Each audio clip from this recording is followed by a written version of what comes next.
Study IQ bank and SSC, शुरुआत से सफलता तक। Hello everyone, welcome to study IQ bank in SSC। आज हम बात करने वाले हैं G7 के बारे में। और पीछे जो इमेज है यहाँ पर आपको एक साइड दिख रही है मेलोनी जी और दूसरी साइड दिख रहे हैं आपको मोदी जी। तो हुआ क्या है, इस बार जो G7 समिट होने वाला है कहाँ पर, इटली में, इसको कौन अटेंड करेगा? इंडिया से हमारे प्राइम मिनिस्टर नरेंद्र मोदी जी इसको अटेंड करने वाले हैं। बट यहाँ पर हम आज के सेशन में बात करेंगे G7 समिट है क्या, इससे रिलेटेड हम फैक्ट्स इंफॉर्मेशन कवर करेंगे, इसको कब स्टैब्लिश किया गया था, इसकी मेंबर स्टेट कौन सी है, और आज इस सेशन में हम बात करेंगे कि जो G7 समिट इस बार होस्ट किया जा रहा है 2024 में, ये कौन सा समिट होने वाला है। इन सारी चीजों पर आज के सेशन में हम लोग बात करने वाले हैं, क्योंकि आपके एग्जाम में लास्ट सिक्स अगर मैं बैंक के एग्जाम की बात करूं तो लास्ट 6 मंथ में जो भी इंपॉर्टेंट समिट हुए हैं या कॉन्फ्रेंसेस हुई हैं, वहां से आपके एग्जाम में क्वेश्चन पूछा जा सकता है। क्वेश्चन ये भी पूछा जा सकता है कि क्या पर्टिकुलर ऑर्गेनाइजेशन का या ग्रुप का क्या इंडिया मेंबर है, अगर है तो कब ज्वाइन किया था। तो इस तरीके के क्वेश्चन आपके एग्जाम में पूछे जा सकते हैं। इसीलिए आज हम लोग बात करने वाले हैं G7 समिट के बारे में। तो चलिए शुरुआत करते हैं हमारे आज के सेशन के बारे में। इस बार का जो G7 समिट है, यानी कि 2024 का इस बार का जो समिट है, ये कौन होस्ट कर रहा है? ये इटली के द्वारा होस्ट किया जा रहा है। बट G7 का मतलब क्या है? आप लोगों ने लास्ट ईयर देखा होगा कि इंडिया ने कौन सी मीटिंग होस्ट की थी। इंडिया ने G20 की जो मीटिंग्स थी या समिट था, इसको होस्ट किया था।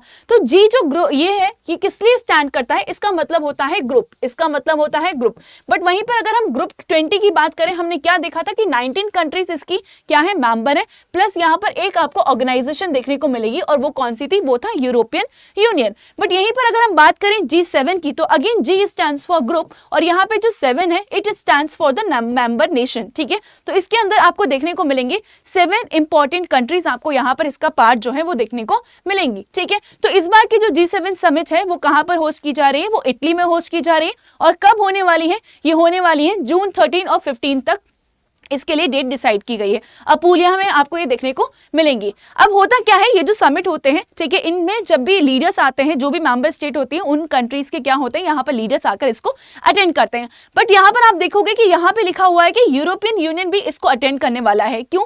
क्योंकि G7 में आप देखोगे कि कितनी 7 कंट्रीज इसका पार्ट तो है। ठीक है, ये है इसके सोवरेन मेंबर। बट यहाँ पे 1 EU भी आपको देखने को मिलेगा, जो कि इसका एक तरीके से नॉन एन्यूमरेटेड मेंबर है। और ये कब बनता है? ये बनता है 1981 में। इसका मतलब ये है कि जो यूरोपियन यूनियन है, इन मीटिंग्स को अटेंड तो कर सकता है, बट ये होस्ट नहीं करता है। ठीक है, बट बाकी जो G7 कंट्रीज है, इनके बीच में आप देखोगे कि रोटेशनली ये मीटिंग्स जो है ये होस्ट करवाई जाती हैं। इस बार 2024 में कौन होस्ट कर रहा है? इटली होस्ट कर रहा है। कई बार डायरेक्ट क्वेश्चन पूछ लेगा कि 2024 का G7 समिट जो है वो किस कंट्री के द्वारा होस्ट किया गया है। ठीक है, तो चलिए अब आगे बात करते हैं। यहाँ पर आपको मैप में कई सारी कंट्रीज का मार्केशन दिख रहा होगा। ये सारे कौन है? ये सारे इसके मेंबर स्टेट हैं। पहले हम बात करेंगे इस साइड से, हम बात करेंगे, यहाँ पे आपको 2 इंपॉर्टेंट कंट्रीज देखने को मिलेंगी। एक है कनाडा, और यहाँ पर आपको देखने को मिलेंगे USA। कनाडा के प्राइम मिनिस्टर कौन है? जस्टिन ट्रूडो, आपको यहाँ पर इसके प्राइम मिनिस्टर देखने को मिलेंगे। एंड यहीं पर US के प्रेसिडेंट की बात करें तो जॉय बाइडेन। बट यहाँ पे आ जाते हैं हम यूरोप वाले पार्ट में आते हैं। जब भी हम इस वाले पार्ट की बात करेंगे, हम मेजरली 4 इंपॉर्टेंट इकोनॉमीज की बात करते हैं, जैसे कि UK, जर्मनी, इटली और फ्रांस। ठीक है, इटली क्या कर रहा है? इस बार होस्ट कर रहा है। ठीक है, यहाँ पे जो president of the council of the minister आपको कौन देखने को मिलेंगी? जॉर्जिया मेलोनी देखने को मिलेंगी। फ्रांस की बात करेंगे तो इमैनुअल मैक्रोन यहाँ पे प्रेसिडेंट देखने को मिलेंगे।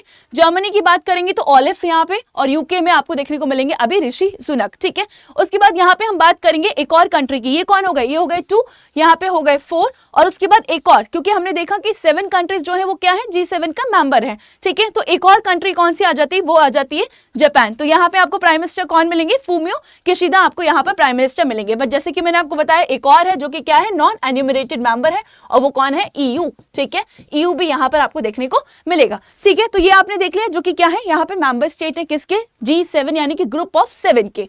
चलिए आगे चलते हैं। अब इस बार जो मीटिंग होगी उसके ऊपर बात क्या की जाएगी। देखो, जब भी हम बात करते हैं किसके बारे में, इस तरीके के ग्रुप्स के ऊपर बात करते हैं, तो सबसे पहला जो यहाँ पे डिस्कशन का टॉपिक होता है वो होता है करंटली जो चैलेंजेस कंट्रीज फेस कर रही है उनके ऊपर बात करना।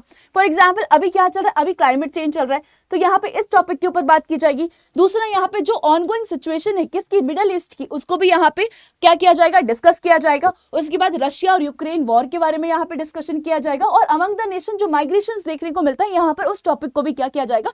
डिस्कस किया जाएगा। इकोनॉमिक सिक्योरिटीज की अमंग द नेशंस यहाँ पे बात की जाएगी। और उसकी यहाँ पर जैसे कि हम बात करें कि आर्टिफिशियल इंटेलिजेंस जो है आजकल आप देखोगे कि ये क्या है, बहुत बूम पर है, इसके प्रोज एंड कॉन्स हमको दोनों देखने को मिलते हैं। तो यहाँ पे एआई की भी बात की जाएगी कि एआई का हम लोग बेस्ट पॉसिबल वे किस तरीके से यूज कर सकते हैं ताकि ये जो मैनकाइंड है उसको क्या नुकसान ना पहुंचाए। इन मुद्दों में जो है G7 में इन मुद्दों के ऊपर क्या की जाएगी, बात की जाएगी। ठीक है, नाउ द थिंग इज कि ठीक है, ये तो हमने देखा कि G7 समिट में इन टॉपिक को डिस्कस किया जाएगा, बट क्या होता है कि मेंबर नेशंस के अलावा कुछ यहाँ पे स्पेशल इन्वाइटीज भी होती हैं। ठीक है, तो इस बार जो है यहाँ पर आपको और यहाँ पे स्पेशल इन्वाइटीज भी देखने को मिलेंगी जो कि यहाँ पे बाय द कंट्री इन्वाइट किए जाते हैं कि आप आइए हमारी इस जो ये मीटिंग्स चल रही है इनको आकर अटेंड कीजिए। उसी में आप देखोगे कि जो इंडिया है इस बार इंडिया को भी इन्वाइट किया गया है। ठीक है, तो यहाँ पे जो इटालियन प्रेसिडेंसी आपको G7 की देखने को मिलेगी, यहाँ पर कुछ और लीडर्स भी इन्वाइट किए गए हैं फ्रॉम द 12 कंट्रीज और 5 इंटरनेशनल ऑर्गेनाइजेशन के मेंबर्स भी यहाँ पर इनवाइट किए गए हैं कि आइए और यहाँ पर हमारे साथ जो ये मीटिंग्स हो रही है इनका पार्ट बनिए। ठीक है, बट हम यहाँ पे अगर आपसे पूछा जाएगा कि परमानेंट मेंबर कौन से हैं, ठीक है, टोटल मेंबर आपको कौन देखने को मिलेंगे, तो आपको वो 7 जो मैंने अभी दिखाए उनका याद रखना है। जैसे कि कौन कौन है, यूएस, कनाडा, ठीक है, उसके बाद आप बात करेंगे हम यूके, उसके बाद जर्मनी, उसके बाद फ्रांस, इटली जो कि अभी होस्ट कर रहा है, एंड 1 2 3 4 5 6 7, हाँ एक और जापान। हाँ जी, और कौन रह गया जरा बताइए। हाँ 1 2 3 4 5 6 7, हाँ ठीक है, तो ये 7 आपको यहाँ पे देखने को मिलेंगे और 1 EU, ठीक है, जिसके बारे में हम ऑलरेडी बात कर चुके हैं। ठीक है, नाउ अब बात करते हैं कि ये जो प्रेसिडेंसी है, देखिए जैसे कि हमने देखा कि 2024 वाली है, ये तो कहाँ हो रही है, इटली में हो रही है, बट 2019 में कहाँ हुई थी, फ्रांस में हुई थी, यूएसए ने इसको 2020 में होस्ट किया। तो देखोगे कि आप ये रेगुलरली रोटेशनल बेसिस पे इसकी प्रेसिडेंसी जो है जो मेंबर स्टेट है वो करते हैं। ठीक है, यूके ने इसको 2021 में होस्ट किया, जर्मनी ने 2022 में, और जापान, ठीक है, तो लास्ट ईयर कई बार क्या क्वेश्चन पूछेगा, करंट का ना पूछ के आपसे लास्ट ईयर का डेटा पूछ लेगा। ठीक है, तो यहाँ पे आपको पता होना चाहिए कि 2023 का जो G7 का समिट था वो किसके द्वारा होस्ट किया गया था, उसमें जो आपको होस्ट नेशन देखने को मिलेगा वो कौन था, वो था जापान, और इस बार कौन कर रहा है, इस बार इटली कर रहा है।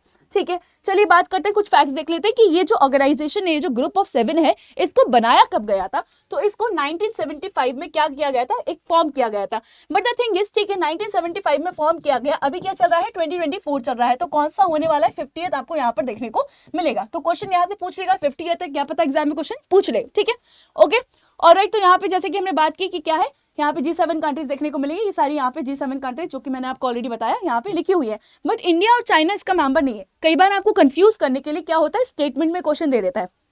ठीक है, पहला स्टेटमेंट आपको दे देगा G7 फॉर्म्ड इन 1975, ठीक है, सेकंड स्टेटमेंट में आपको दे देगा कि India become the member of G7 इन 1982। अब बताइए इसमें से कौन सा स्टेटमेंट सही है, आप और आपके सामने ऑप्शन होंगे ओनली 1, ओनली 2, बोथ या फिर none, इस तरीके के आपको ऑप्शंस देखने को मिलेंगे। बट आपको पता है कि G7 का जो है इंडिया इसका पार्ट नहीं है, बट कई बार जो इनवाइटेड मेंबर रहता है। ठीक है, तो as a invited member India जो है यहाँ पर जाता है, बट इसका मेंबर स्टेट नहीं है। ठीक है, India has been invited to G7, तो 2019 से आप देखोगे कि इंडिया को जो है हर बार इन्वाइट किया जा रहा है। तो यहाँ पे हमारे लिए इंपॉर्टेंट क्वेश्चन आता है कि मैम क्यों इंडिया को G7 में हमेशा इन्वाइट किया जाता है। देखो इंडिया की हम बात करते हैं तो हमें पता है it's a 5th largest economy in the world. ठीक है, तो यस, अब यहाँ पे जो G7 का साथ जो इंडिया का लिंक है वो आपको देखने को मिलेगा। फॉर एग्जांपल अगर हम यूएस की बात करें तो हमारा सबसे ज्यादा जो एक्सपोर्ट होता है वो किसके साथ होता है, वो यूएस के साथ होता है। तो यहाँ पे जो कनेक्शन है between India and the G7 countries वो आपको देखने को मिलेगा। ठीक है, इन अ ब्रॉड पर्सपेक्टिव, इसीलिए जो है G7 की समिट में आप देखोगे कि इंडिया को कई बार जो है इन्वाइट किया जाता है। ठीक है, चलिए ऑलराइट, आगे चलते हैं। यहाँ पर हम बात कर लेते हैं और कुछ इंपॉर्टेंट पॉइंट्स के बारे में। हाँ, जैसे कि G7 का कोई भी फॉर्मल चार्टर या फिर सेक्रेटेरिएट नहीं है। ठीक है, ऑलराइट, तो यस, इसको 1975 में फॉर्म किया गया था। ठीक है, द ब्लॉक मीट्स एनुअली, जैसे कि मैंने आपको बताया ये हर साल मिलते हैं। क्या डिस्कस करते हैं, जो भी कॉमन इश्यूज होते हैं, जो ऑनगोइंग चैलेंजेस होते हैं, उनको यहाँ पर डिस्कस किया जाता है। अभी ऑनगोइंग चैलेंजेस क्या है, क्लाइमेट चेंज हो गया, आर्टिफिशियल इंटेलिजेंस हो गया।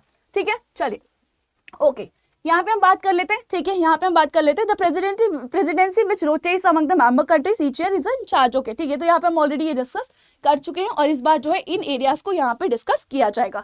आई होप, आशा करती हूँ कि आपको G7 समिट का जो है एक प्रॉपर आइडिया लग गया होगा। ये क्या है, इसकी मेंबर स्टेट कौन है, इंडिया के ऊपर इसका क्या इंपैक्ट आपको देखने को मिलेगा और क्यों इंडिया को इन्वाइट किया जाता है। क्योंकि इंडिया अब यहाँ पे देखोगे कि इन G7 कंट्रीज के साथ एक इंपॉर्टेंट रिलेशन होल्ड करता है, whether it's a trade, whether it's a anything. ठीक है, तो यहाँ पर आप देख सकते हो कि इसीलिए जो है इंडिया को यहाँ पर इन्वाइट किया जाता है। I hope you like the session. अगर सेशन अच्छा लगा है तो लाइक कीजिएगा, कोई भी डाउट होगा आप उसे कॉमेंट बॉक्स में पूछ सकते हो।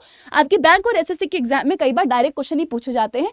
All direct question are covered here कि किस तरीके के आपके एग्जाम में क्वेश्चन आएंगे। स्टेटमेंट वाले क्वेश्चन जो है मेजरली पूछे जाते हैं। तो आशा करती हूँ कि आपको ये सेशन पसंद आया होगा। तो अगर आप पहली बार इस चैनल पे आए तो प्लीज सब्सक्राइब कीजिए, शेयर कीजिए, कॉमेंट कीजिए, लाइक करना मत भूलना। Thank you so much, bye bye, take care. Study IQ bank and SSC, शुरुआत से सफलता तक।